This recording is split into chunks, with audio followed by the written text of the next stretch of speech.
I can still hear her voice echoing in my ears. That single sentence, spoken so casually, changed the way I looked at my entire life. It was an ordinary afternoon, the kind of day when nothing extraordinary is supposed to happen. I was sitting in the living room, the golden rays of the sun spilling through the curtains, holding a cup of tea in my hand. My heart was light because I believed that soon, very soon, my son would finally tell me the date of his wedding. For months, we had been talking about it, the preparations, the guest list, the food, the music. I thought I would be part of it all. After all, I was his mother. Who else would be there if not me? So I turned to my daughter-in-law, expecting a warm smile, expecting good news, expecting the kind of answer every mother longs to hear. With hope in my voice, I asked gently, "So, when is the wedding? I need to know the date so I can start preparing." She looked at me. For a second, there was silence. Then, a faint smirk curled at the corner of her lips. Her words came out sharp, almost mocking, wrapped in sweetness that stung like poison. "We got married yesterday. Only special people were invited." The world around me froze. The ticking clock on the wall suddenly felt deafening, each tick pounding like a hammer on my heart. My hands stiffened around the teacup, my breath caught in my throat. Yesterday? Married? Without me? Without even telling me? And then, like salt rubbed into an open wound, those last words replayed in my mind again and again. Only special people were invited. I carried that boy inside me for 9 long months. I raised him for more than 30 years. Every meal, every sacrifice, every sleepless night, every coin I saved, all of it was for him. And now, the woman he called his wife had declared that I was not even special enough to stand by his side on the most important day of his life. My heart shattered into 1,000 pieces in that single moment. I looked at her face so calm, so smug, so proud of what she had just said. And behind her, my son stood silent, not meeting my eye. That silence, that cowardly silence, was worse than her words. He didn't defend me. He didn't explain. He didn't even flinch. He just stood there like a stranger, as if I meant nothing. I wanted to scream. I wanted to shake him and ask, "Am I not the one who fed you when you were hungry? Who sold her jewelry to pay for your education? Who went without new clothes so you could have books? Am I not the one who sacrificed everything so you could stand tall in this world?" But no words came out. My lips trembled, my throat tightened, my eyes burned, but I couldn't speak. My entire body felt heavy, paralyzed by shock. The room that once felt like home suddenly became suffocated. The walls seemed to close in on me. The air grew thick, making it hard to breathe. I could still smell the faint aroma of my tea, but now it was bitter, unbearable. My daughter-in-law's eyes sparkled with a cruel satisfaction. She tilted her head slightly, as if enjoying the power of her words. Her smile widened, and for a brief second, I realized this wasn't an accident. She wanted me to know. She wanted me to feel this pain. And my son, and my only son, remained silent, his eyes fixed on the floor, his lips pressed tight, his shoulders tense. He couldn't even look at me. That hurt more than anything else. I placed the teacup back on the table, my hands trembling so much that the spoon inside rattled against the porcelain. I felt a lump rising in my throat, but I swallowed it back. I would not let her see me break. Not yet. Instead, I forced a faint smile and whispered, "Yesterday? How wonderful! Congratulations." My voice sounded foreign, empty, lifeless, like it belonged to someone else. Inside, though, I was crumbling. 40 years of love, of sacrifice, of building a family, all dismissed in a single sentence, all erased by a smirk and a cruel choice of words. As I sat there in silence, I felt the weight of betrayal press down on my chest. It wasn't just that I had been excluded from the wedding. It was the realization that my place in their lives had been replaced, that I was no longer respected, no longer valued, no longer considered family. That was the first time I truly understood the depth of their betrayal. And as painful as it was only the beginning. Because in that moment, as the echoes of "only special people were invited" rang in my ears, I made a quiet promise to myself. They may think I am weak. They may think I am helpless. They may think they can erase me from their lives. But they were wrong. They had no idea who they were dealing with. After that cruel sentence, I sat in silence, but my heart was screaming. It wasn't just the wedding that I was excluded from. It was everything leading up to that moment. Years of love, years of sacrifice, years of believing that my son was my pride and joy, all of it flashed before my eyes like a cruel film reel. I leaned back in my chair, trying to steady my breathing, and my mind traveled to the past. Memories I had buried for decades came rushing back, reminding me of the life I had lived for him. I was only 21 when I gave birth to my son. I was young, naive, and still figuring out life, but from the moment I held him in my arms, I knew my purpose. His tiny fingers wrapped around mine, his cries filling the small hospital room. That was the day I promised myself that no matter what, I would give him the best life could. It wasn't easy. My husband worked long hours, but brought home very little. We lived in a small rented apartment with peeling paint and leaky pipes. Money was always short, bills piled up, and food had to be stretched to last the week. There were nights when I went hungry so that my son could have a full plate. I remember watching him eat while I drank only a glass of water, forcing a smile so he would never know I was starving. When he was 5, he wanted a new backpack for school. His old one was torn, the zipper broken, and I saw the embarrassment in his eye when other children laughed at him. I had no money for a new one. So that night, after he went to bed, I took an old dress of mine, cut it into pieces, and sewed a patchwork cover for his bag. It looked odd, colorful, but strong. The next day, he hugged me tightly, saying, "Thank you, Mom. You made it special." I swallowed my tears because only I knew it was stitched of sacrifice. When he was 10, he fell ill with pneumonia. The hospital bills were more than we could afford. The doctor said without proper treatment, he might not survive. I sold the only gold bangle my mother had given me, the last piece of jewelry I owned. That bangle wasn't just metal, it was my memory of her, my last connection to my child. But I sold it without a second thought. His life mattered more. He recovered, and I told myself it was worth it. Every single tear, every single loss worth. As he grew older, his dreams grew bigger. He wanted to study in a better school, one where the children of businessmen and doctors went. I didn't want him to feel less than anyone. I worked day and night, ironing clothes for neighbors, baking bread to sell, cleaning offices. My hands cracked, my back ached, but every extra coin I earned went into his tuition. When he wore that crisp uniform and walked proudly into his new school, it felt like I was walking into heaven. I didn't care of the pain in his body. His happiness was my reward. When he turned 18, he said he wanted to go to college in another city. The fees were outrageous. I looked at the bill, my heart sank, but I didn't want to see my fear. "Of course, my son," I told him, smiling. That night, I cried alone. Then I went to the pawn shop and sold the last piece of my wedding.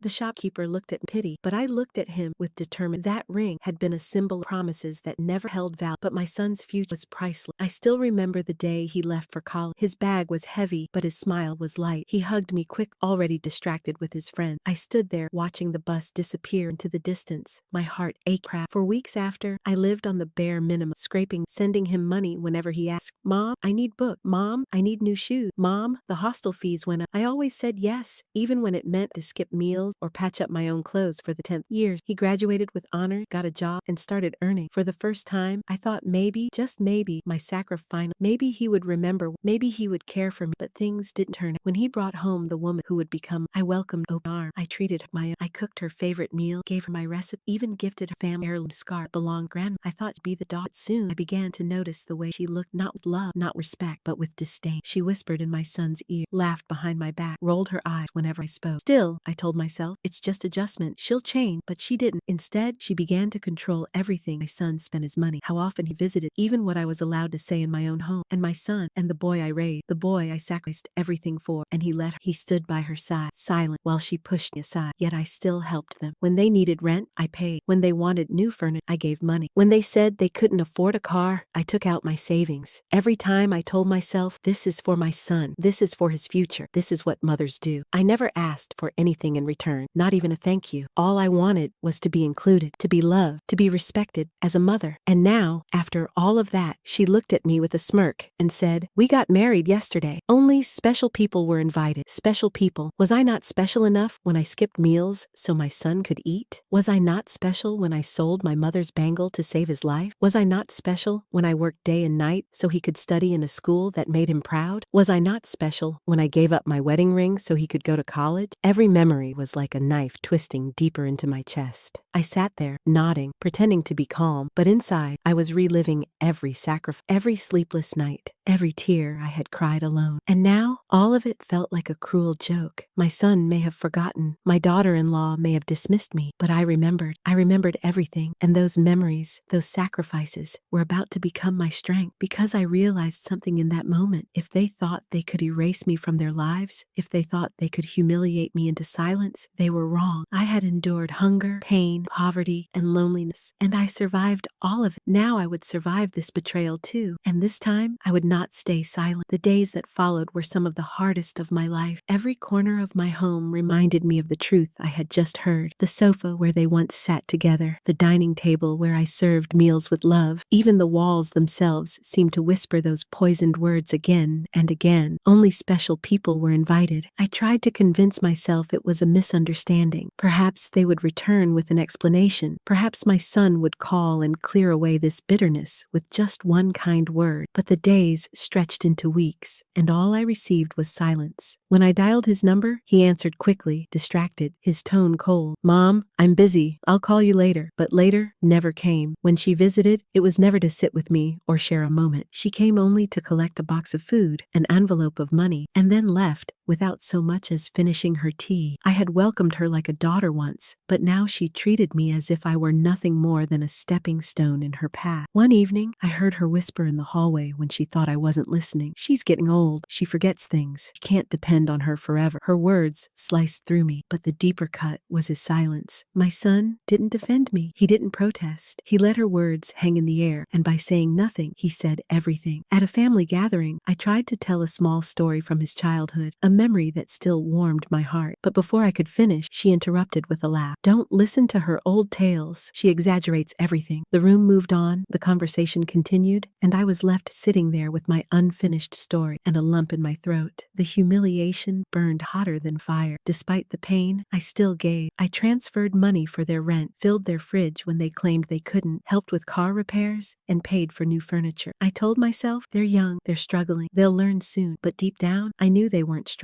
They were comfortable because I carried their burdens on my shoulders. The day I realized how deep this dependence had grown was the day my own electricity bill went unpaid. I had sacrificed my own comfort to keep their lights on. That night, as I sat in the dark living room, I finally saw the bitter truth. My home was dark, so theirs could shine. Even the neighbors noticed. Mrs. Klein stopped me outside the gate and asked, "You're always running to the bank for them, always carrying groceries for them. Do they ever do the same for you?" I forced a smile and said, "They're young, they'll learn." But her question stayed with me like an echo. The truth was visible to everyone else. I was the only one refusing to see it. What hurt most wasn't her sharp tongue, but his silence. I remembered when he was a little boy, running into my arms after school, his laughter filling the house. I remembered the birthday, the candlelight on his face, his eyes searching only for mine. I remembered the day of his graduation when he hugged and whispered, "Mom, couldn't have done it without you." Where had that boy gone? The man who stood before me now avoided my eye, as though even looking at was a burden. The final straw came one evening when they walked into my home without warning. I served them tea, hoping, foolishly, that maybe they had come to apologize. But instead, she leaned back on the sofa and said flatly, "Renat, the landlord is threatening to evict us. You forgot to transfer the money." Her tone wasn't pleading. It wasn't respectful. It was accusing, as though I had failed them, as though I owed them something. For a brief moment, my son looked at me as if he might say something in my defense, but his lips stayed sealed. His eye dropped to the floor. His silence stabbed deeper than any blade. I took a slow breath. My hands trembled, but my voice was calm when I answered, "Didn't I warn you that I only help special people?" The words hit the room like thunder. For the first time, I saw her face fall. The smirk slipped, her eyes widened, and behind them I saw fear. Not fear of losing money, but fear of losing control. My son shifted uncomfortably, but still said nothing. That silence no longer broke me, hardened. That night, I lay awake, staring at the ceiling. For weeks, I had swallowed my pride, hoping they would change, hoping they would remember who I was and what I had done. But lying there in the dark, the tears finally came. They weren't just tears of grief, they were tears of anger, of humiliation, of years of silence finally breaking free. I realized I had been nothing but safety net, their silent servant, their endless supply of sacrifice. And in giving them everything, I had erased myself. But I could feel something shifting inside, quiet resolve. A fire I thought had died long ago flickered to life once more. I had endured poverty, hunger, loneliness. I had survived loss, pain, and struggle. I was not weak. I was not worthless. And I was not done. They thought they could push me aside, erase me, humiliate me into silence. They were wrong. That night, before I finally closed my eyes, I whispered a promise to myself. A promise they would never hear until it was too late. They will regret underestimating me. And with that, I knew the storm was only beginning. That night changed me. I could feel it in my bones, in the way my chest tightened and then released, as though something long buried was clawing its way back up to the surface. For years, I had told myself to stay quiet, to keep the peace, to sacrifice because that's what mothers do. But lying there in the dark, my pillow damp with tears, I realized silence had only made me invisible. I wasn't a mother to them anymore. I was a wallet, a maid, a shadow, and shadows don't get invited to weddings. The next morning, I stood in the kitchen staring at the worn wooden table where I had served thousands of meals. My hands rested on its surface, rough and scarred from decades of work, just like me. And in that stillness, a strange calm came over me. I had a choice, either continue to let them use me until nothing was left, or take back my dignity, piece by piece. It started with a small step. That very afternoon, when my son called me with his usual rushed tone, asking if I could transfer money just for this month, I heard myself saying words I had never dared to speak before. No, I can't. There was silence on the other end of the line. He stammered, surprised, almost offended. Mom, what do you mean? You always. But I cut him off. My voice was steady, firmer than I expected. I said no. You're married now. You're responsible for your own household. And before he could argue, I hung up. My hand shook, but not from fear, from release. For the first time in years, I had drawn a boundary, and that boundary became the first brick in a wall I would build to protect myself. But they didn't take it well. 2 days later, she showed up at my door, her sunglasses perched high, her voice sharp. What's this nonsense about refusing to help? You know we can't manage without you. She said it as though my entire existence was meant to revolve around their comfort. I looked her in the eyes. For once, I didn't shrink back. You managed to plan a wedding without. I'm sure you can manage the rent too. Her mouth dropped slightly, but she recovered quickly with a hiss of anger. She stormed off, heels clicking on the pavement, and I knew this was only the beginning of a battle. The calls became more frequent after that. My son's voice grew colder, rehearsed. Sometimes he demanded, sometimes he pleaded, sometimes he fell into silence that felt like punishment. I listened to all of it, but I no longer gave in. Every no felt like reclaiming a part of myself that I had lost years ago. Still, the war inside my heart raged on. Each night, I lay awake, wondering how my boy, my flesh and blood, had drifted so far from me. I would close my eye and see his small hand holding mine on his first day of school, his proud smile on graduation day, his tearful hug when he got his first job. Where was that son now? Was he buried under her influence, or had he chosen this path himself? The question haunted me, but I knew one thing for certain. I could no longer let my love blind me to their betrayal. The turning point came one Sunday afternoon when a letter arrived. I almost didn't open it, thinking it was another bill, but inside was a notice, a bank document with my son's name and mine linked together. My breath caught. It was a loan application, one I had never signed, showing me as a guarantor. They had used my name, my identity, my trust, without my permission. My knees weakened, and I sank into a chair, the paper trembling in my hand. This wasn't just neglect. This wasn't just cruelty. This was theft, betrayal in its purest form. For a long moment, I sat frozen, staring at the words on that page. My mind replayed every sacrifice, every sleepless night, every humiliation I had swallowed for their sake. And now they had dared to use me like a pawn in their selfish games. Something inside me snapped. I stood up, wiped my tears, and walked to the small wooden box where I kept my most precious thing, my mother's faded photograph, the last letter from my late husband, and the little notebook where I had written down every penny I had given them over the year, page after page, month after month, year after year, thousands of dollars, endless sacrifices. As I flipped through those pages, I realized I had all the evidence I needed. That night, I didn't cry. I planned. I sat at the kitchen table with a pen in hand, writing down everything I remembered, every payment I made, every cruel word she had thrown at me, every silence from my son that cut deeper than knives. By morning, I had built a record of their betrayal. The next day, I made an appointment with a lawyer. My hands trembled as I sat in his office, but my voice didn't falter when I laid down the papers. I need to protect myself, I said simply. He looked at me, then at the pile of documents, and nodded. You've been carrying them on your back for too long. It's time to stop. Walking out of that office, I felt taller, stronger. The chains I had worn for years were starting to break. Of course, when they found out what I had done, the storm hit harder than ever. My son came pounding on my door, his voice filled with anger. How could you? How could you go behind my back like this? I looked at him, the boy I had raised, and for the first time, I saw not my son, but a man I barely recognized. My voice was quiet, but unshaken. How could you sign my name without asking me? How could you let her convince you that I was nothing but a wallet? Don't talk to me about betrayal. You've already given me more than enough. His face twisted with frustration, but there was something else too. Shame. He didn't admit it, but I saw it in his eye. She, however, was different. Her fury was like fire. You think you can turn this around on us? You think you can stand in our way? You're nothing without us, she spat. But she was wrong. I had been nothing because I let them make me nothing. But now I was awake, and once awake, I could never go back to sleep. That night, for the first time in years, I slept peacefully because I knew the war had begun. And this time, I wasn't fighting with weakness or with tears. I was fighting with truth, with evidence, with the strength of a mother who had given everything and finally decided she deserved something back. They had underestimated me. That was their first mistake. Thinking I would stay quiet after discovering their lies was their second. And their third mistake, the one they would never recover from, was believing that betrayal doesn't turn love into fire. Because now I was burning and I was ready to rise. The morning after I spoke with the lawyer, I woke with a different kind of energy. For months, I had been waking with heaviness in my chest, a dread that clung to me fog. But that day, I opened my eyes and felt sharp, alert, ready. I wasn't just going to defend myself anymore. I was going to expose the truth. For too long, I had carried the weight of silence, covering for, shielding them even from their own shame. But silence had gotten me nowhere. If they wanted to treat me as if I were invisible, then it was time. I made myself impossible to ignore. I began gathering everything, every bank transfer, every receipt, every scribbled note in my note, all the evidence of how I had supported, how I had sacrificed, how I had been the backbone of their so-called independence. I placed each paper carefully into a file until it was too thick closed. Looking at it,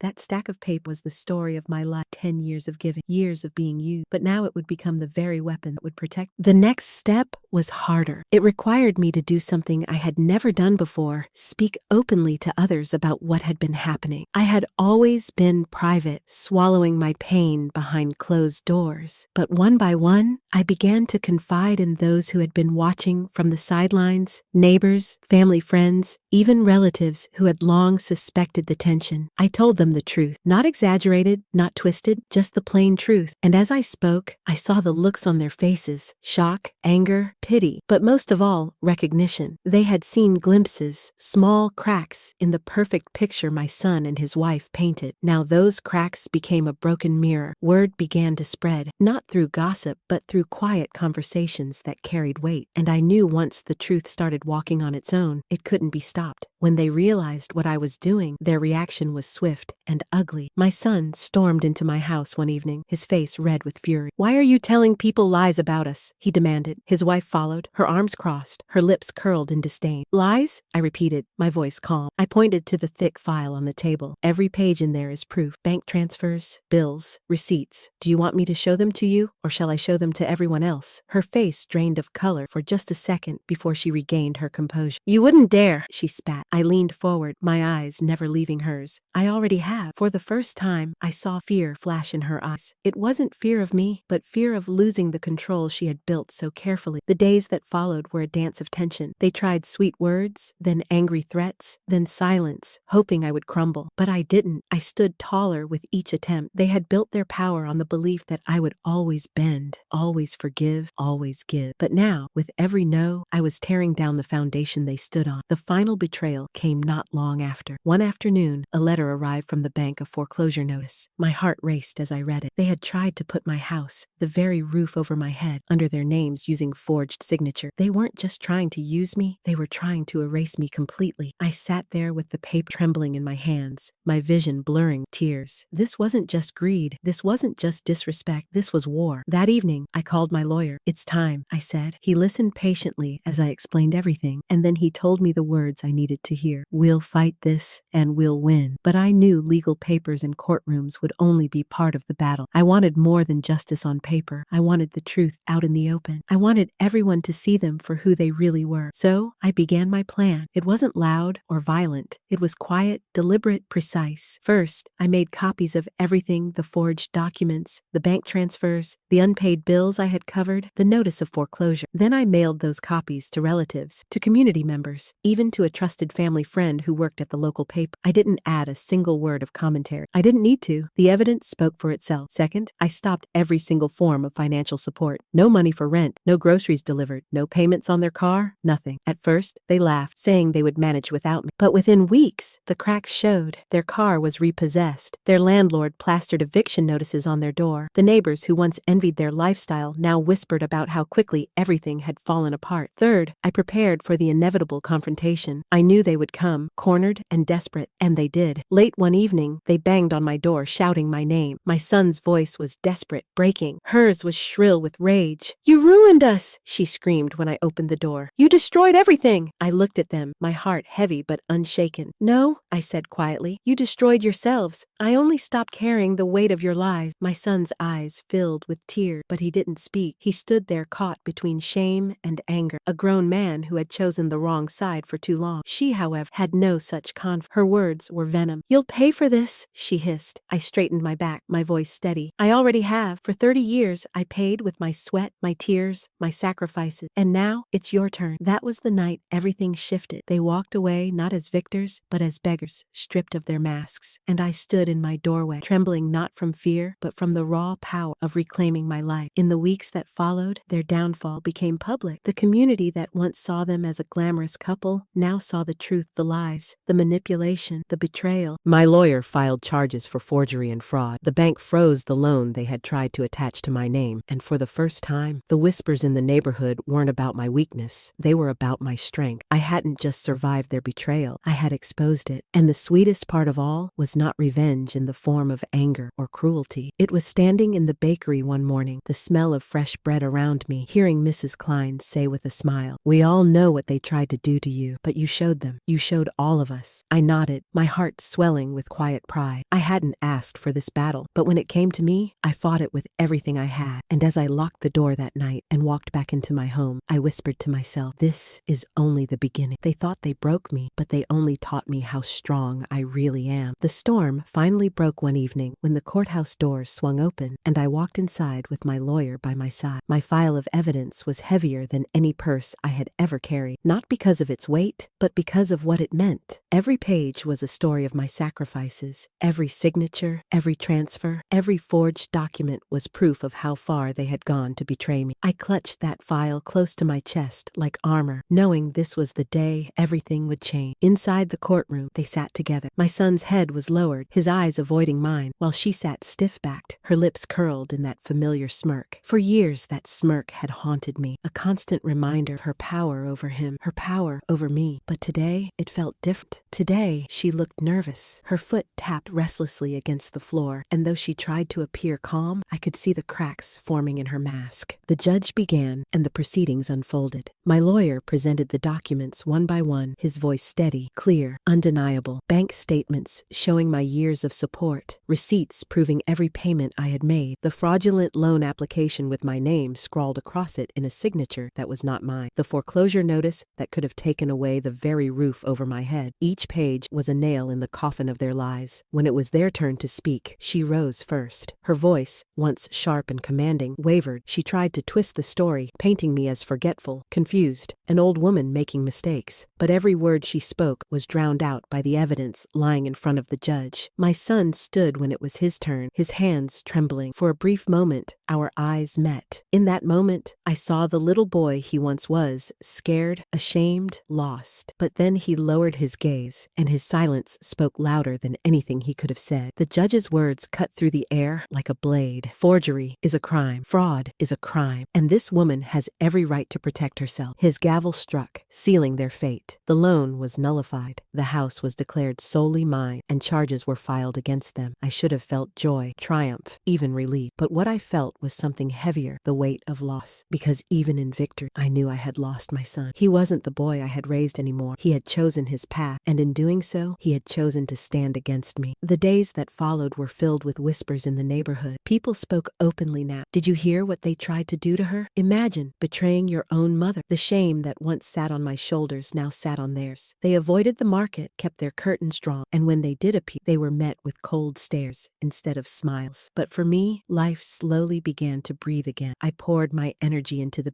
place that had always given me peace. Customers came in not just for bread, but to tell me they admired my strength, that I had inspired. Mrs. Klein stopped by with flowers, her eyes warm. You showed all of us what it means to stand up for yourself, she said softly. I placed the flowers in a vase by the window, and for the first time in a long time, my home felt full of life. One evening, as I sat in the quiet of my kitchen, my son came to the door. He stood there, hesitant, his shoulders slumped, his eyes filled with something I hadn't seen in years. Guilt. Mom, he whispered. I'm sorry. The words were fragile, broke, and they carried the weight of too many years of silence. For a long moment, I simply looked at him. Part of me longed to embrace him, to tell him everything, but another, the part endured every betrayal, knew better. You chose her, me, I said, and that choice has consequences. His eyes filled with tears, but I didn't. The distance between us was no longer physical. It was deep into her soul. He turned and walked away, and though my heart ached, I knew it was the right thing. Sometimes love means letting go, even when it hurts. The true resolution didn't come from the courtroom or the whispers in the neighborhood. It came from within. I had spent decades living for others, sacrificing myself piece by piece until there was nothing left. But in standing up, in saying no, in fighting back, I had found myself again. Now, when I walk into the bakery in the morning and breathe in the smell of fresh bread, I don't think of what I think of what I gained: dignity, strength, and a life that is finally mine. Customers smile when they see me. They call me strong, resilient, unbroken, and for once, I believe them. Sometimes I still hear her words echoing in my head. Only special people were invited. But now I smile because I know the truth. I have always been special. I was special when I worked through the night to pay for my son's education. I was special when I sold the last piece of my jewelry to save his life. I was special when I carried the weight of 2 households on my back. And I am special now, standing tall, standing free, standing unafraid. My story isn't one of tragedy. It's a story of betrayal, yes, but more importantly, it's a story of strength, a story of a woman who refused to be erased, a story of a mother who finally chose herself. And as I lock up the bakery at night, the bell above the door chiming softly, I whisper the words that have become my truth. They thought they broke me, but they only set me free. In the quiet that followed the storm, I often found myself sitting alone at the kitchen table, a cup of tea warming my hands, the smell of bread drifting in from the bakery oven. For years, this table had been a place of tears, of sacrifices made in silence, of humiliations swallowed whole. But now it had become a place of reflection, a place where I finally began to see my life with clear eyes. People often say that betrayal comes from strangers, but that is not true. The deepest wounds are cut by the ones you trust the most. A stranger cannot break your heart. Only a son can do that. Only someone you fed, someone you raised, someone you sacrificed for can twist the knife so deeply that it leaves scars you carry forever. And yet, there is another truth hidden inside betrayal, a truth I only learned when I was forced to stand up for myself. Pain has a strange way of sharpening you. For decades, I thought my strength was in giving endlessly, in sacrificing without question, in carrying others, even when I could barely carry myself. But true strength is not found in how much you give. True strength is found in knowing when to stop giving, when to protect yourself, when to say enough. I used to think love meant silence, that to love my son was to forgive every slight, every humiliation, every betrayal. But love without respect is not love, it is slavery. And I had chained myself with my own devotion. It took the harsh sting of betrayal to make me realize that respect must stand beside love, or love is nothing but a prison. There were nights when I lay awake, replaying everything. The look on his face when he avoided my eyes, the way she smirked when she dismissed me, the silence that crushed me more than any cruel word. I wondered if I could have prevented it, if I had been too soft, too forgiving, too blind. But in those moments of doubt, another voice rose inside me, steady, calm, unshaken. It told me that I had done my part. I had given my son everything a mother could give. What he chose to do with it was not my failure, but his. This is the lesson I carry now. Betrayal is not the end. It is a beginning, a chance to rebuild, to rediscover, to reclaim what was lost. Yes, it hurts. Yes, it shatters you. But in those broken pieces, you find the sharp edges that can cut through lies and carve out a new life. I walk into my bakery each morning with a different kind of pride now. Not the pride of a mother living through her child, but the pride of a woman who stood tall in the face of betrayal and refused to be erased. Customers smile and call me strong, and for once, I do not dismiss their words. I believe them because I have lived it. If someone listening to my story is sitting in silence right now, feeling invisible, carrying the weight of others while being treated as if they are nothing, hear me clearly. You are not nothing. You are not invisible. You are not weak. The fact that you are still standing, still breathing, still trying, makes you stronger than you know. Do not wait for others to recognize your worth. They may never do it. Instead, recognize it yourself. Protect it fiercely. Draw boundaries. Say no. Choose yourself. It will feel terrifying at first. You will tremble. Your heart will race. You will wonder if you are cruel for finally standing up, but you are not cruel.